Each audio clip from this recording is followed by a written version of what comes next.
Bismillahirrahmanirrahim. Assalamualaikum warahmatullahi wabarakatuh. Alhamdulillahi rabbil alamin. Wa bihi nasta'inu ala umuri dunya waddin wa ala alihi wa sahbihi ajmain, amma ba'd. Saya akan membahas 7 keutamaan menyantuni anak yatim. Yang pertama adalah meraih peluang menjadi teman Rasulullah di surga. Jadi ada orang yang dekat dengan Rasul di surga. Siapa itu?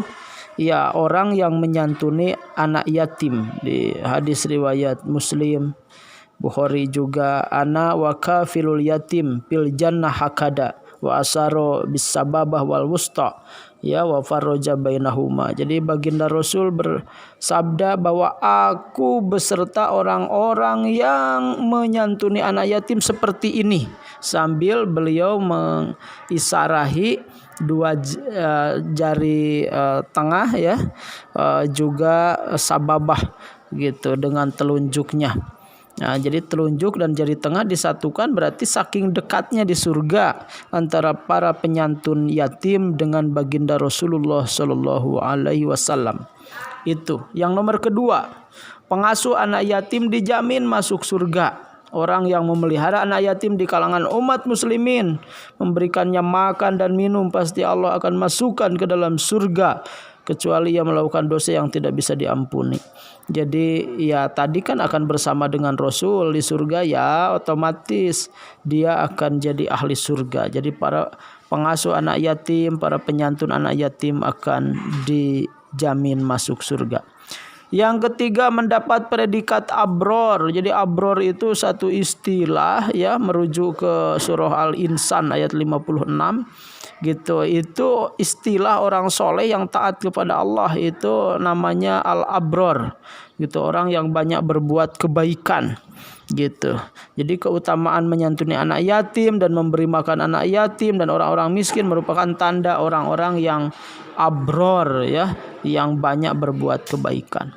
Yang keempat, memperoleh pertolongan Allah. Barang siapa yang menghilangkan kesusahan orang mukmin di dunia, maka Allah akan menghilangkan, ya, kesusahan, ya, di hari akhirat.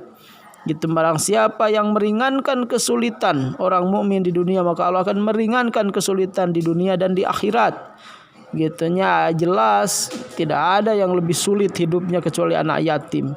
Ya, sehebat apapun ujian, kalau orang tua masih ada tempat curhat, minta solusi, minta bantuan gitu. Ya, tapi kalau orang tua udah nggak ada, ya kanan orang lain, kiri orang lain, depan belakang orang lain, maka yang memperhatikan anak-anak yang, ya, di sini sangat membutuhkan kepedulian lah yang akan mendapat pertolongan Allah gitu. Jadi siapa yang meringankan atau menghilangkan kesusahan orang mukmin di dunia, maka Allah akan menghilangkan kesusahan di akhirat. Jadi akan memperoleh pertolongan Allah nanti di akhirat. Yang nomor kelima, akan menghindarkan dari siksa neraka, siksa akhirat. Jadi memelihara atau mengasuh anak yatim adalah kewajiban yang tegas-tegas oleh Allah perintahkan gitu.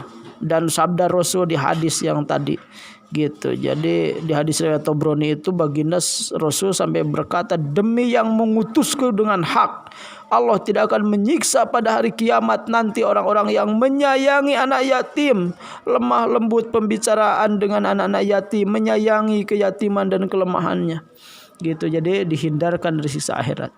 Yang nomor keenam, investasi amal untuk akhirat.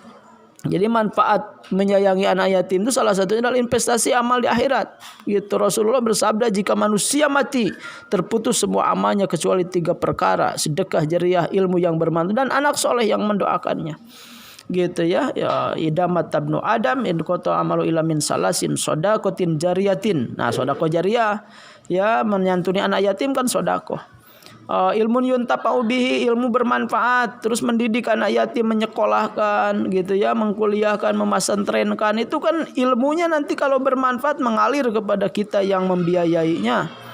Gitu juga, ya, wawaladun solihun yad'ulah, ya, anak soleh, ya, kalau anak yatimnya soleh mendoakan kita, karena anak itu kan ada anak biologis, ada anak ideologis. Biologis berarti ya darah daging kita, ada anak ideologis didikan kita gitu ya, yang kita besarkan, yang kita biayai pendidikannya. Itu jadi investasi akhirat yang luar biasa. Dan yang terakhir ya, orang yang menyantuni anak yatim akan menggapai keberuntungan dan menjadi yang terbaik gitu.